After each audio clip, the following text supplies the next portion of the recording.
NA1SS, how copy?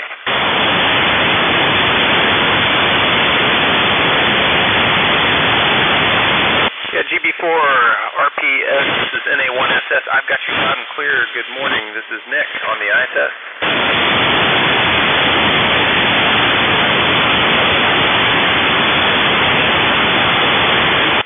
GB4RPS, this is NA1SS. I've got you loud and clear.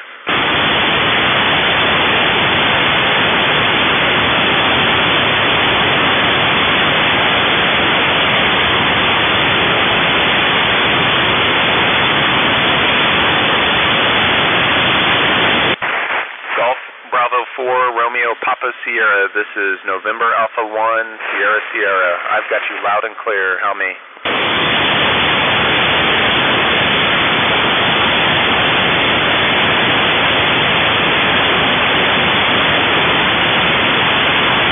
Golf Bravo 4 Romeo Papa Sierra, this is November Alpha 1 Sierra Sierra. I've got you loud and clear. How me?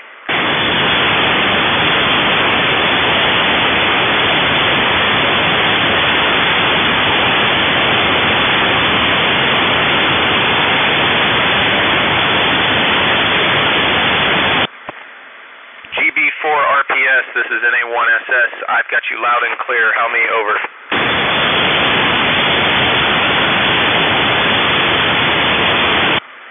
GB4RPS, this is NA1SS. I've got you loud and clear. How me? Over.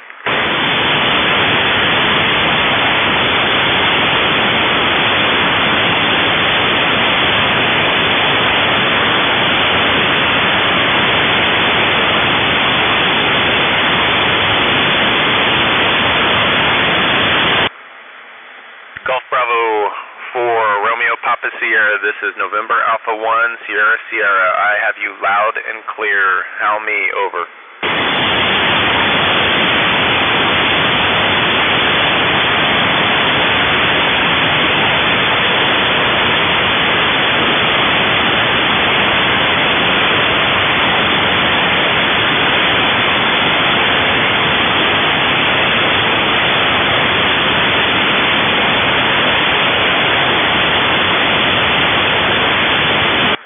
GB4RPS, this is NA1SS. How do you hear? Over.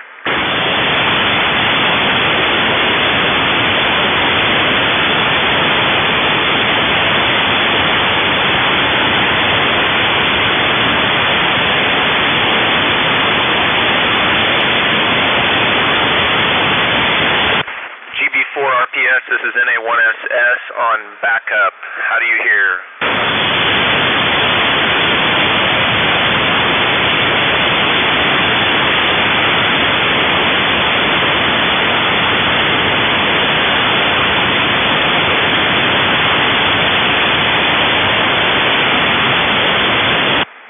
GB4RPS, this is NA1SS on backup. How do you copy? Over.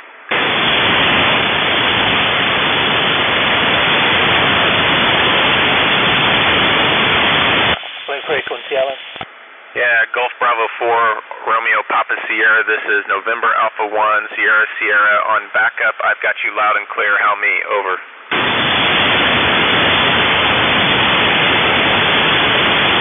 145-200 up, sorry, 5, sorry in a bit. Okay, I've got you loud and clear, so let's start with the questions. Good morning. Over.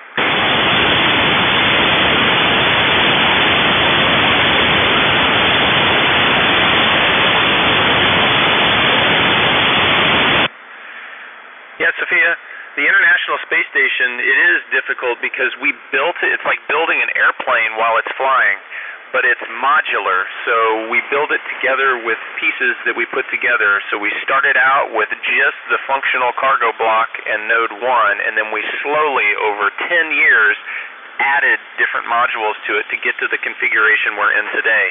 It took a long time, 10 years, 100 launches, and 100 spacewalks to make it happen. Over.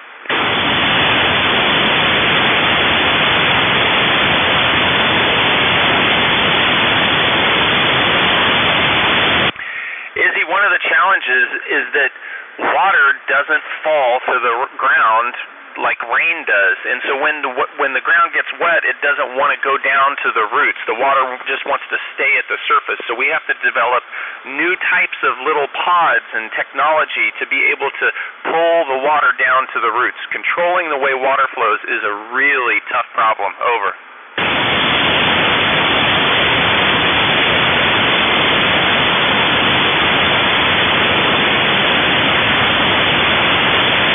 Emily, thankfully, no, digestion doesn't change, but my insides, my organs inside, do move. My body is about 2 inches taller, and because of that, all of my organs in my abdomen actually sit much higher in my torso now than they do when I'm on the ground. Over.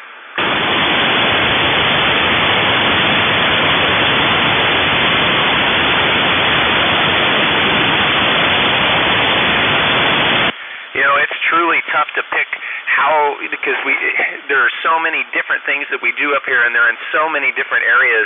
You know, for instance, yesterday I spent, over the last couple days actually, I've spent about 8 hours working with a team on the ground, and we were studying how water flows on orbit because we don't have any gravity, and capillary forces make water go in so many strange directions. It's almost like the water's alive, and the scientists wanted to use this to figure out how to better design a system to help clean carbon dioxide out of our air. It was really fascinating. Over.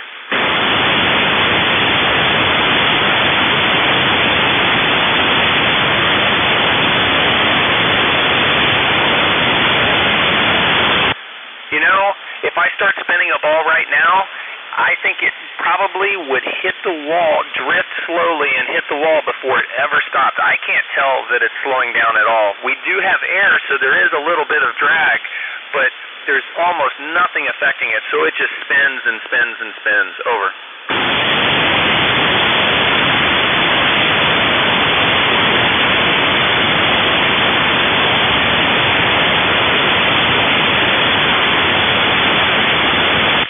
You know, in the future, absolutely. I think it will be possible for someone to spend their entire life in space. You know, that's a little ways down the road. And one of the reasons we're up here on the space station is to study the effects on the body. And we're doing longer and longer missions to try to figure that out. Because we really, right now, don't know the answer to would their life expectancy change. Over.